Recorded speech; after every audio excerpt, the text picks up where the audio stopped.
What's up, y'all? It is your girl, DJ Ashley Ross, and welcome to the Week 15 edition of Ashley's Hot Takes. I cannot believe it. We are 2 weeks out from the playoffs, and I just want to wish all of our viewers a happy holiday from me to you. Before we get into some of the wild finishes from Sundays, I'm going to ease our viewers in. I know Raider Nation and Steeler Nation, your hearts are still recovering. So let's go Eagles Giants. Now, this was a big game for the Eagles. They unfortunately lost Carson Wentz to an ACL injury. He's out. So Sunday was all about the Nick Foles show. What was Nick Foles going to do? And I think he did a really good job. Now, my question for the Eagles is that defense. They let a Giants team without a lot of their star receivers put up way too many points, and that defense has been breaking these last couple weeks. The Eagles really want to put together a playoff push. They have to step it up on defense. I still am not 100% sold on this Eagles team. I think the Vikings are the best team in the NFC. That's just my personal opinion. We're going to get into that game later, but that's where I stand with the Eagles. Defense needs to step it up. My journalistic duty to report on all the games, even the ones that break my heart. Seattle taking on the Rams. I will give it to the Rams. They balled out, but Seattle should not have gotten embarrassed like that at home. How can you have Philly come in there 2 weeks ago and you put on that performance? To make matters worse, after the game, Earl Thomas is addressing the media, and he pretty much throws Bobby Wagner under the bus like, yeah, the backups could have played. First of all, why, even if they asked you the question, why are you throwing your teammate under the bus? This speaks to his character, the fact that if he is dealing with his injury, he is willing to go out and play and put his body on the line to give your team the best shot to win. I just think it was out of bounds by Earl, and Bobby had to come through with the clap back. And I claps for Bobby and his clap back. I'm just going to chop this loss up to they left their heart in Jacksonville. And speaking of Jacksonville, claps for everybody today. The Jaguars are going to the Super Bowl. No, they're not. They're going to the playoffs. Maybe they're going to go to the Super Bowl. Who knows? Jacksonville clinches their first playoff berth in over a decade by beating the Texans yesterday. They haven't clinched the division, but they have clinched a spot. So either they will win the division or they will be a wild card. They handed it to the Texans.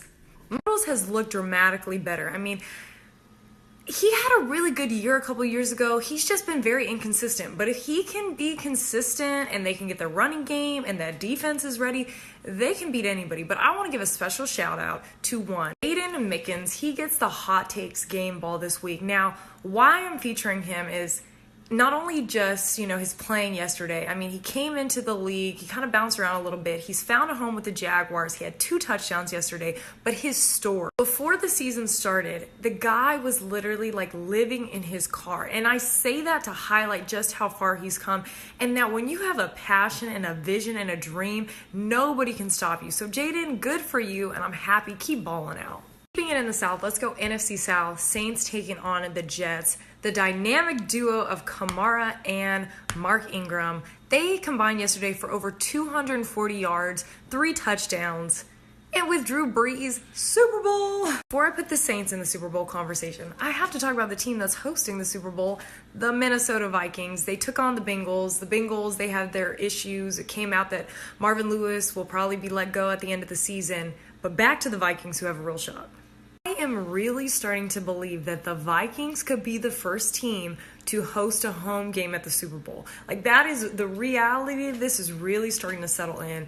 Case Keenum is balling, Teddy Bridgewater is back, and why that's good for them is that they have a formidable backup who can come in and play. And with the way this season has gone, you never know. Like, you cannot depend that your guy, your franchise quarterback is going to be there. So you need to have a guy that can come in, that has some experience. Teddy has that. So I think the Vikings really might go all the way. Perfect example, Aaron Rodgers. I mean, you can't replace the guy. I mean, Brett Hundley did his best as he could, but nobody can replace him. And even when he came back, he has a little rust to him, which is completely understandable. So if I'm the Packers, I'm shutting him down. Minnesota has already clinched the division.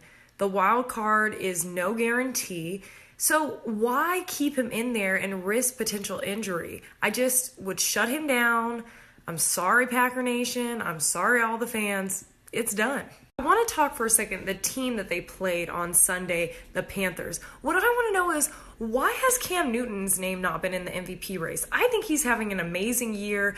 I know he had his little thing earlier in the year with the whole reporter thing, but I think he should be an MVP nominee. Panthers are 10-4. They're looking to make the playoffs, either a wild card or winning the division, even though it's going to be hard because the Saints beat them twice. But, Cam, he just threw 4 touchdowns on Sunday, so why is his name not being mentioned? Things that I wonder. Now let's go to the first of the 2 controversial games. This was probably the most hyped game of the week. New England traveling to Pittsburgh, taking on the Steelers. Both of them are going to be in the playoffs. Both of them might be in the AFC Championship game. Did this game live up to the hype? I personally think it did. It had everything, especially controversy. So let's go to, was it a catch or not a catch? At the end of the game, Ben hits his receiver to go up, to put them in a position with under a minute left to win the game.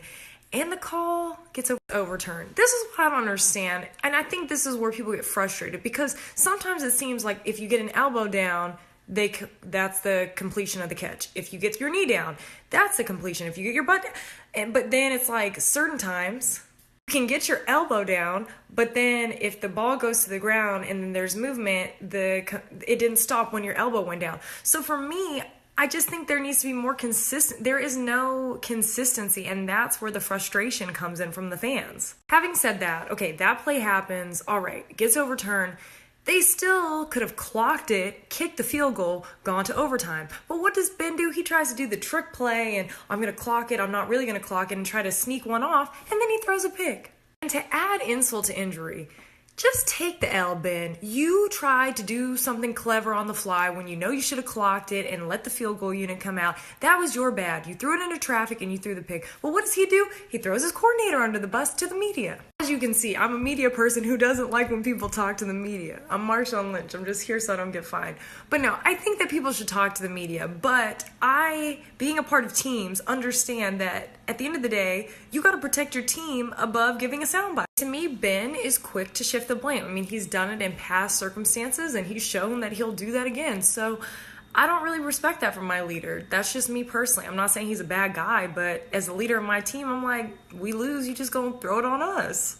Leads me to our second controversial game of the day, where the leader who messed up, Derek Carr, we're gonna get into that, he just took the L. Sometimes you just gotta take the L, even when you don't want to. Just take the L. Before Derek has to take the L, let me explain the controversy that happened leading up to that. So Dallas has the ball on 4th down. It was like 4th and 1.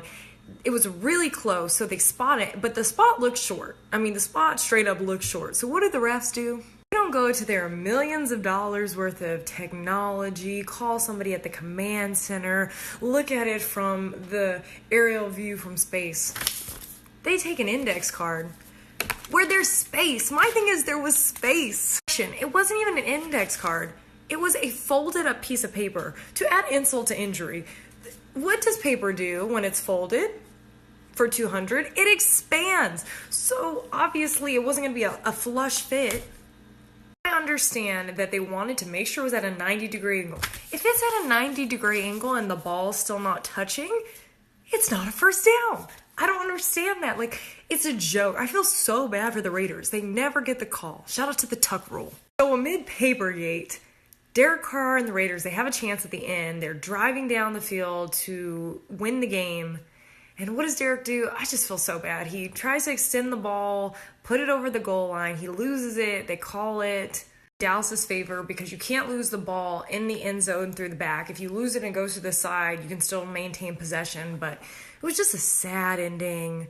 Papergate was not a good look for the NFL. It was just a sad day for Raider Nation. But just across the bay, a star has been born. Jimmy G has not lost a game as a starter for any team but the San Francisco 49ers. He has them on a 3-0 roll. Good for you, 49ers. Good for you.